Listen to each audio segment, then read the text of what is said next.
عزیزان ملت اسلامیہ، ڈائس پر موجود علماء کرام اور دانشوران ملک و ملت، السلام علیکم ورحمۃ اللہ وبرکاتہ۔ آج کا یہ شاندار اجلاس تحفظ شریعت کانفرنس اتحاد بین المسلمین کی بہترین مثال ہے۔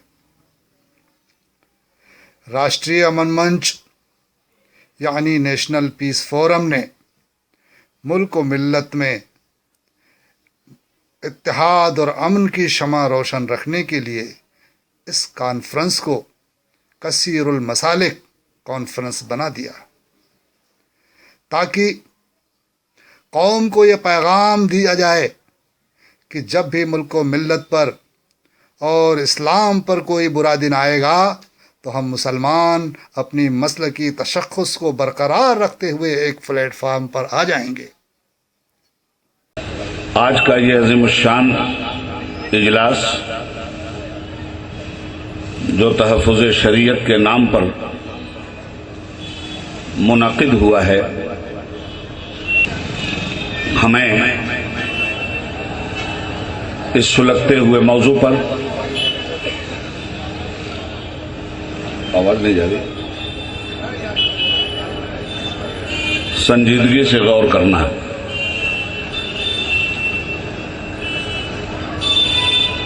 آج سے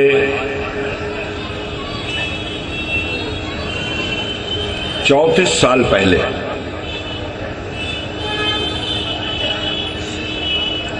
بات ہے 1984 کی،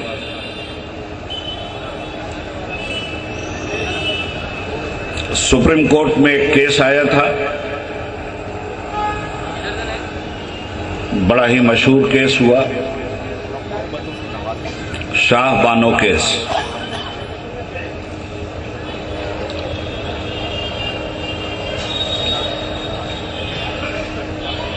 صوبہ مدھیہ پردیش کے شہر اندور میں ایڈوکیٹ محمد احمد صاحب نے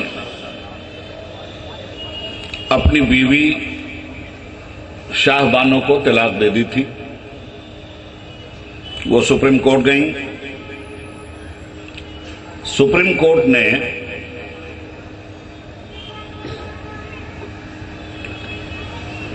(125) CRPC کے تحت ایک ایسا فیصلہ صادر کیا جو سیدھے سیدھے مسلم پرسنل لا اور شریعت ایکٹ سے ٹکراتا تھا۔ اس فیصلے کے خلاف 34 سال پہلے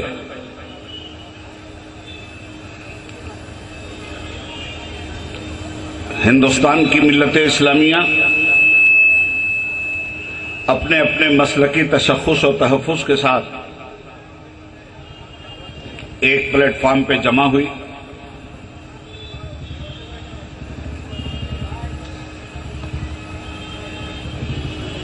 اور مسلمانوں نے اپنے عظیم اتحاد کا وہ ملی مظاہرہ کیا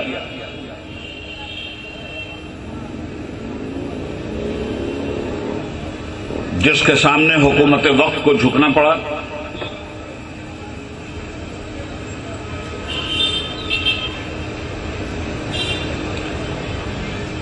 ہمیں بھی اس زمانے میں بامبے شہر سے 2 بار شہر بدل کیا گیا۔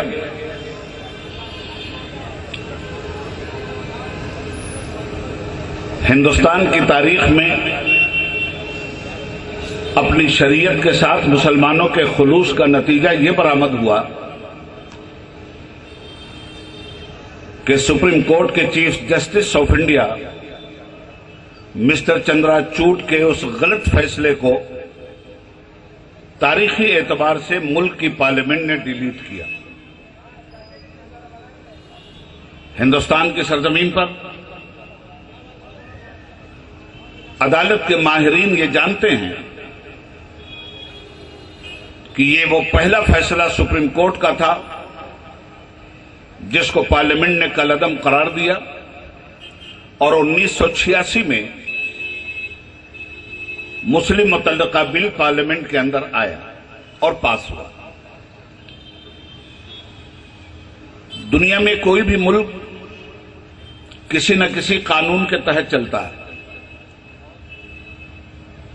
अगर कवानीन की सरबराही में मुल्क न चले तो देश में जंगल राज हो जाएगा। 26 जनवरी 1950 को हिंदुस्तान की पार्लियामेंट में जमहूरी हुकूमत का एक दस्तूर, एक कानूनी किताब पार्लियामेंट में रखी गई, जिसको भारतीय संविधान के नाम से हम सभी लोग जानते हैं, और कश्मीर की वादी से लेकर कन्याकुमारी की सरहदों तक, बंगाल की खाड़ी से लेकर गुजरात की वादी तक, हिंदू, मुस्लिम, सिख और ईसाई सब हिंदुस्तान के उसी दस्तूर की रोशनी में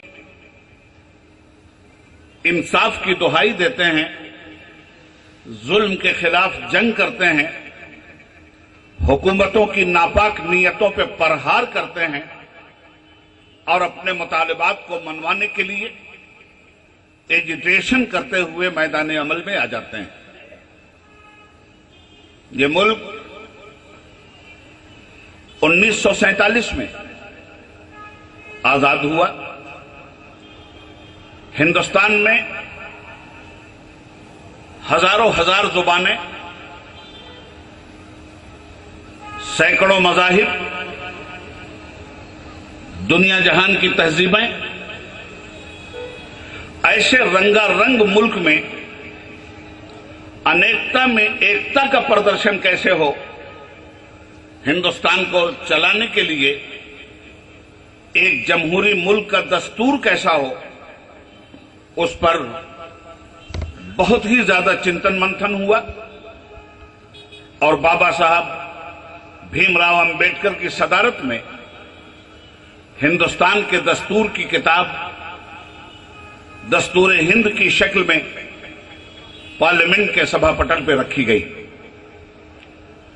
अब मुल्क में जिस तरह की जो बात भी पैदा होगी, मुल्क के अवाम की जरूरतों का फैसला दस्तूर हिंद की उस किताब की रोशनी ही में होगा। ये बुनियादी बात मैं आपसे इसलिए कह रहा हूं कि दस्तूर हिंद के पाबंद इस मुल्क के हिंदू भी हैं, मुसलमान भी, सिख भी हैं और ईसाई भी। आज जो मसला हमारे सामने आया है, इस मसले का ताल्लुक मुस्लिम वर्सेस हुकूमत हिंद से है। हम अपने हिंदू भाइयों को बताना चाहेंगे, दीगर गैर मुस्लिम बिरादरीज को बताना चाहेंगे कि हमारा आपसे कोई झगड़ा नहीं है इस सिलसिले में, बल्कि इस सिलसिले में जो गवर्नमेंट ऑफ इंडिया हम पर जुल्म कर रही है, उस जुल्म के खिलाफ हमें आपकी भी मदद चाहिए। हमें उम्मीद नहीं बल्कि यकीन है कि आप जमहूरियत की बका के लिए, डिक्टेटरशिप के खात्मे के लिए, जालिम के जुल्म की कमर तोड़ने के लिए मुस्लिम मजलूम कौम की हिमायत में खड़े होकर हिंदुस्तान के जमहूरी मिजाज का पता देंगे। ये बात शुरू में मुझे इसलिए साफ करनी है मौलाना, इसलिए कि मैं जानता हूं हुकूमत की नीयत को। कल हमारे हिंदू भाइयों को उकसाया जाएगा, मुसलमानों के खिलाफ तरह तरह की बदनीयती का इजहार किया जाएगा। इसलिए सबसे पहले मुस्लिम पर्सनल लॉ बोर्ड के एक रुकन की हैसियत से उबैदुल्ला आजमी ऐलान करता है कि मुस्लिम पर्सनल लॉ बोर्ड का यह सही फैसला है कि हमारी लड़ाई इस मुल्क के हिंदुओं से नहीं, हमारी लड़ाई इस मुल्क के गैर मुस्लिम लोगों से नहीं, हमारी लड़ाई इस मुल्क की जालिम हुकूमत से है, जिसने हमारे बुनियादी हुकूक के साथ खिलवाड़ करते हुए इलेक्शन सिर्फ यूपी का जीतने के लिए इस तरह का ड्रामा रचा। हजरात गिरामी, एक बात और जहन में रखिएगा, होता क्या है, क्या क्या ना उम्मीदें थी तेरे अहद से हमको, क्या क्या ना तेरे अहद में हम देख रहे हैं। उस दौर का इब्लीस तो खुददार था, लेकिन इस दौर के इंसान को हम देख रहे हैं। आज हिंदुस्तान बीजेपी की मनमानी से नहीं चलेगा, मोदी जैसे मूजी की ख्वाहिशात पे हिंदुस्तान नहीं चलेगा। हिंदुस्तान चलेगा दस्तूर हिंद की रोशनी में, और दस्तूर हिंद माइनॉरिटीज के हुकूक को मुकम्मल तौर पर इंसाफ की दुहाई देते हैं, जुल्म के खिलाफ जंग करते हैं, हुकूमतों की नापाक नीयतों पर प्रहार करते हैं और अपने मुतालिबात को मनवाने के लिए एजिटेशन करते हुए मैदान अमल में आ जाते हैं। ये मुल्क 1947 में आजाद हुआ। हिंदुस्तान में हजारों हजार जुबानें, सैकड़ों मज़ाहिब, दुनिया जहान की तहजीबें, ऐसे रंगारंग मुल्क में अनेकता में एकता का प्रदर्शन कैसे हो, हिंदुस्तान को चलाने के लिए एक जमहूरी मुल्क का दस्तूर कैसा हो, उस पर बहुत ही ज्यादा चिंतन मंथन हुआ और बाबा साहब भीमराव अंबेडकर की सदारत में हिंदुस्तान के दस्तूर की किताब दस्तूर हिंद की शक्ल में पार्लियामेंट के सभापटल पर रखी गई। अब मुल्क में जिस तरह की जो बात भी पैदा होगी, मुल्क के अवाम की जरूरतों का फैसला दस्तूर हिंद की उस किताब की रोशनी ही में होगा। ये बुनियादी बात मैं आपसे इसलिए कह रहा हूं कि दस्तूर हिंद के पाबंद इस मुल्क के हिंदू भी हैं, मुसलमान भी, सिख भी हैं और ईसाई भी। आज जो मसला हमारे सामने आया है, इस मसले का ताल्लुक मुस्लिम वर्सेस हुकूमत हिंद से है।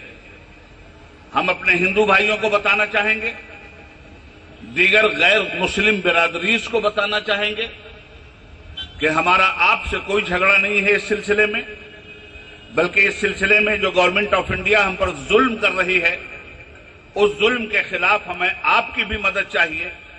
हमें उम्मीद नहीं बल्कि यकीन है कि आप जमहूरियत की बका के लिए, डिक्टेटरशिप के खात्मे के लिए, जालिम के जुल्म की कमर तोड़ने के लिए मुस्लिम मजलूम कौम की हिमायत में खड़े होकर हिंदुस्तान के जमहूरी मिजाज का पता देंगे।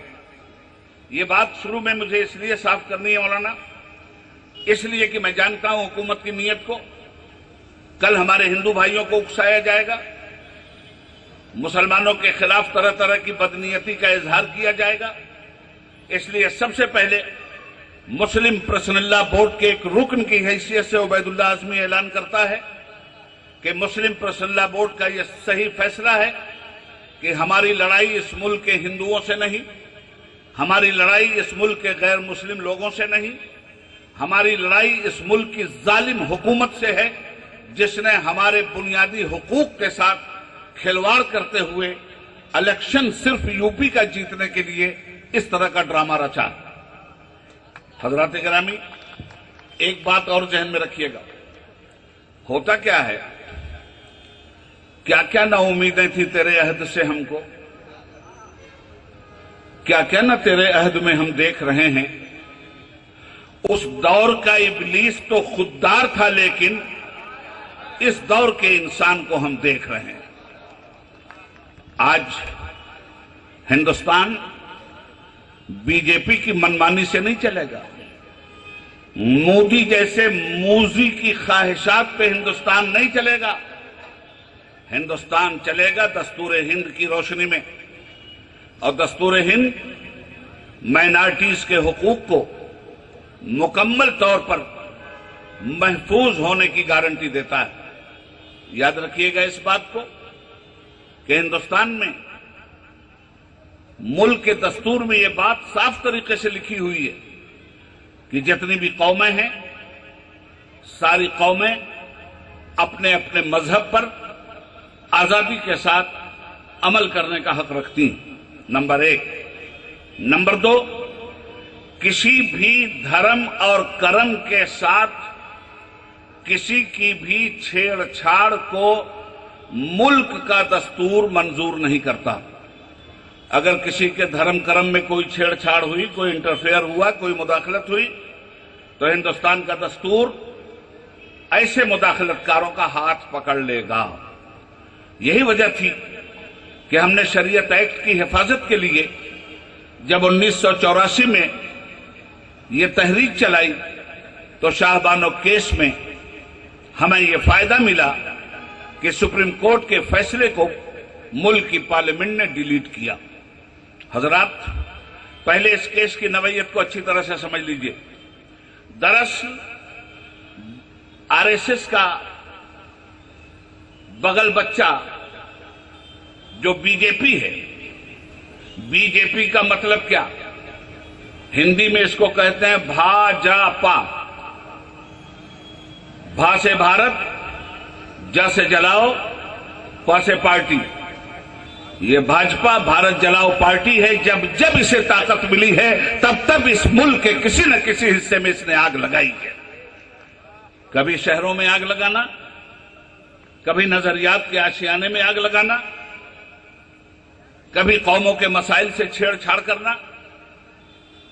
3 तलाक का मसला, ये मुसलमान जो तलाक देते हैं, परसों मैं मोदी जी की तकरीर सुन रहा था जो महोबा में उन्होंने की।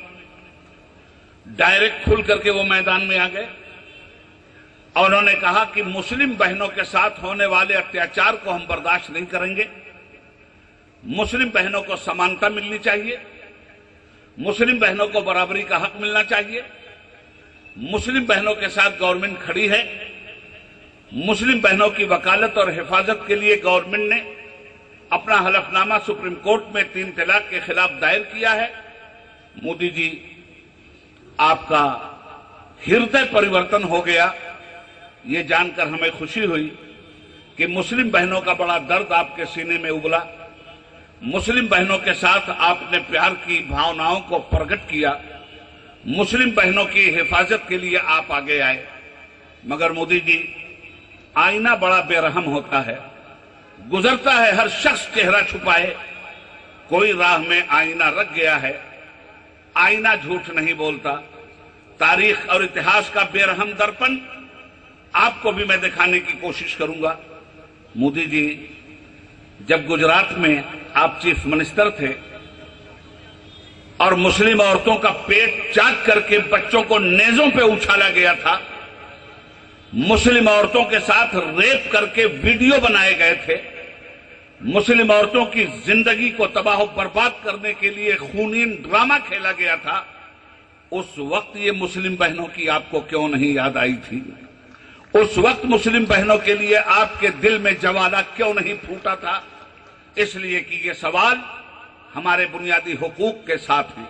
फिर दूसरी बात, हम तो पार्लियामेंट में भी ये कहते रहे हैं और पार्लियामेंट के बाहर भी ये कह रहे हैं कि हम एक मजबूत हिंदुस्तान देखना चाहते हैं और मजबूत हिंदुस्तान हिंदू मुस्लिम नफरत से नहीं बनेगा। मजबूत हिंदुस्तान हिंदू मुस्लिम मोहब्बत से बनेगा। एक शजर ऐसा मोहब्बत का लगाया जाए जिसका हमसाये के आंगन में भी साया जाए।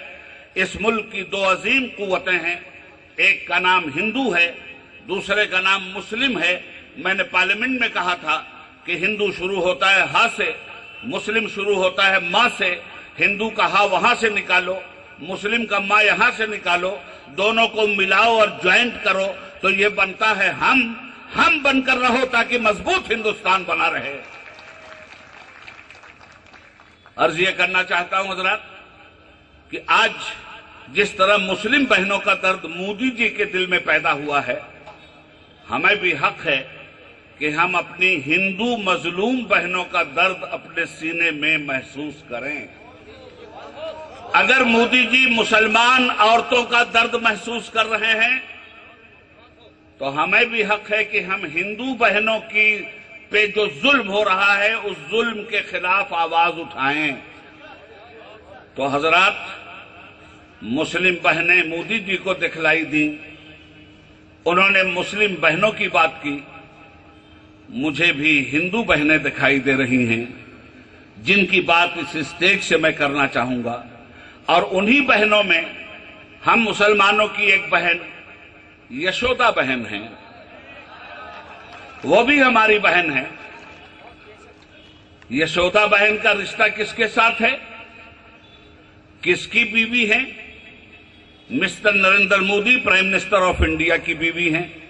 ये मुसलमान तो 3 तलाक देके अगर छोड़ता है इसका गुनाह यह है, आपने तो तलाक भी नहीं दिया है और कितने जमाने के साथ बीवी छोड़ रखा है ये हम नहीं बताएंगे, ये मुल्क के प्राइम मिनिस्टर को बताना पड़ेगा। यशोदा बहन प्राइम मिनिस्टर की बीवी हैं। दुनिया में आपने देखा है कि जब भी किसी मुल्क का head of the department, head of the state किसी दूसरे मुल्क में जाता है तो उसकी बीवी भी उसके साथ आती है। कोई राष्ट्रपति आया तो उसकी फैमिली साथ में आई, कोई प्राइम मिनिस्टर आया उसकी बीवी साथ में आई। दुनिया को यह दिखाया जाता है कि फला मुल्क की फर्स्ट लेडी हैं, जिस तरह प्राइम मिनिस्टर का एहतराम होता है उसी तरह उनकी पत्नी को, उनकी बीवी को भी मानो सम्मान मिलता है। और जब दूसरे मुल्क में आते हैं तो प्राइम मिनिस्टर की दोनों बीवियां आपस में गुलदस्तों का आदान प्रदान करती हैं, प्रेसिडेंट की दोनों बीवियां आपस में गुलदस्तों का आदान प्रदान करती हैं।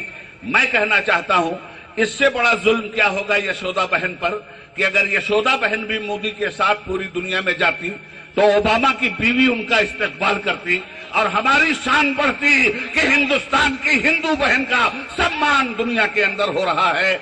आप मोदी जी उन पर ये जुल्म क्यों कर रहे हैं? सूप तो सूप हंसे, चलनी भी हंसने लगी जिसमें 72 छेद पहले से मौजूद हैं। हम आईना दिखा रहे हैं आपको, चूंकि आपने इस मसले को डायरेक्ट अपने हाथ में लिया इसलिए हम आपको एड्रेस करने के लिए मजबूर हैं। मोदी जी के लिए अभी हमारे मुफ्ती साहब या हमारे बेहतरीन मुनफरदुल मिसाल अनाउंसर हजरत ने कोई बात कही थी कि दुनिया भर का दौरा कर रहे हैं, यहां जा रहे हैं, वहां जा रहे हैं। अरे मेरे भाई, वो जब बनारस में गए थे इलेक्शन लड़ने के लिए तो उन्होंने कहा था कि मुझको गंगा मैया ने बुलाया है तब मैं बनारस आया हूं। तो गंगा मैया के इतने बड़े मुरीद हैं कि गंगा मैया ने उनको बुलाया था तब वो बनारस गए थे। अब गंगा मैया बनारस में तो है नहीं, रोज ये जो बाहर भाग भाग के जा रहे हैं, लगता है गंगा मैया बनारस के बजाय जापान में बहने लगी है, अमेरिका में बहने लगी है, इंग्लैंड में बहने लगी है।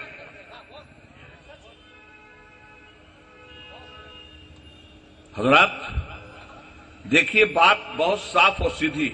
2 बात मैं कहना चाहूंगा और अगर प्रेस मौजूद है तो प्रेस इसको नोट करे। 2 बातें, कानून शरीयत का नाकाबिले तगय्युर और नाकाबिले तबद्दुल है। शरीयत के कानून में किसी तरह की तब्दीली की कोई गुंजाइश नहीं है। अब अगर कुछ मुसलमान तब्दीली चाहते हैं तो इस्लाम ने उन्हें जबरदस्ती मुसलमान नहीं बनाया है। दस्तूर तो नहीं तब्दील होगा, तुम्हें तब्दील होना है तो तब्दील हो जाओ, इस्लाम इसकी परवाह नहीं करता। और आगे बढ़िए, दस्तूर की में मुदाखलत नहीं होगी। हां, उस दस्तूर को मानने वाले अगर दस्तूर का मिसयूज करेंगे तो उन्हें सुधारने की जरूरत है, मगर उन्हें भी, चूंकि हमारे आइली कवानीन की हिफाजत दस्तूरे हिंद ने ली है, हमारे इंटरनल मसाइल में आप दखल नहीं दे सकते। और ये तलाक का मसला, निकाह का मसला, हिबा का मसला, जायदाद का मसला, ये सारे के सारे मसाइल हमारे इंटरनल हैं। 2 पार्ट हैं, एक को कहते हैं फौजदारी का कानून और एक को कहते हैं आइलू घरेलू कानून। दस्तूरे हिंद ने फौजदारी के कवानीन को मुस्लिम पर्सनल लॉ से अलग रखा है, आइली कवानीन को मुस्लिम पर्सनल लॉ के थ्रू रखा है। मुस्लिम पर्सनल लॉ 1947 में नहीं बना है, मुस्लिम पर्सनल लॉ, जिसको शरीयत एक्ट के नाम से जाना जाता है, 1936 का बना हुआ है और हिंदुस्तान में किसी ने भी उसमें कभी मुदाखलत नहीं की। सुप्रीम कोर्ट जाइए, ये हमारे एडवोकेट गुलाम पंजतम साहब बैठे, इनसे पूछिए, कानून के माहिरीन से पूछिए। हिंदुस्तान की हर अदालत में हमारी फिक़ह की किताबें रखी हुई हैं। आलमगीरी सुप्रीम कोर्ट में मौजूद है, फतावा काजी खान सुप्रीम कोर्ट में मौजूद है, जितने भी हमारे फतावे की मुस्तनद किताबें हैं सुप्रीम कोर्ट में मौजूद है, हिदाया का इंग्लिश ट्रांसलेशन सुप्रीम कोर्ट में मौजूद है। हर जज के लिए ये जरूरी है कि जब मुसलमानों के आइली कवानीन का मसला ज़ेर बहस हो और मुसलमानों का ऐसा कोई मुकदमा अदालत में आ रहा हो, तो अदालत को इंडियन पैनल कोड की बुनियाद पर उसका फैसला नहीं करना है, बल्कि शरीयत एक्ट की बुनियाद पर उसका फैसला करना है। और शरीयत एक्ट के खिलाफ जब मिस्टर चंद्राचूड ने फैसला किया था, तो हमने उनके उस नापाक फैसले पर हक्कानियत के ऐसे थप्पड़ मारे थे कि 1986 में उबैदुल्ला आजमी पार्लियामेंट में नहीं था, मगर उबैदुल्ला आजमी के नाम पर पार्लियामेंट में बहस हो रही थी और अल्लाह के करम से हमने उसे डिलीट करवाया।